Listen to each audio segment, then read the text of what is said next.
சங்கீதம் 32. மஸ்கீல் என்னும் தாவீதின் போதக சங்கீதம். எவனுடைய மீறுதல் மன்னிக்கப்பட்டதோ, எவனுடைய பாவம் மூடப்பட்டதோ அவன் பாக்கியவான்.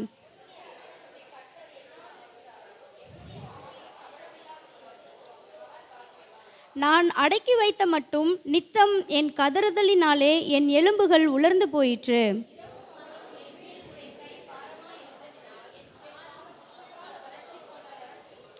நான் என் அக்கிரமத்தை மறைக்காமல் என் பாவத்தை உமக்கு அறிவித்தேன்.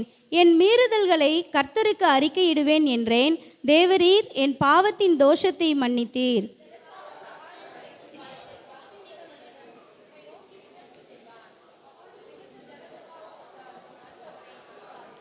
நீர் எனக்கு மறைவிடமாயிருக்கிறீர்.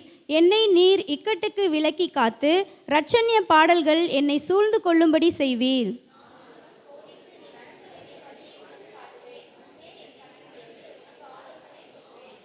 வாரினாலும் கடிவாளத்தினாலும் வாய் கட்டப்பட்டால் ஒழிய உன் கிட்ட சேராத புத்தியில்லாத குதிரையைப் போலவும் கோவேறு கழுதையைப் போலவும் இருக்க வேண்டாம்.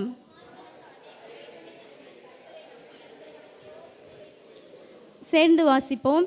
நீதிமான்களே, கர்த்தருக்குள் மகிழ்ந்து களிகூருங்கள். செம்மையான இருதயம் உள்ளவர்களே, நீங்கள் எல்லாரும் ஆனந்த முழக்கமிடுங்கள். ஆமென்.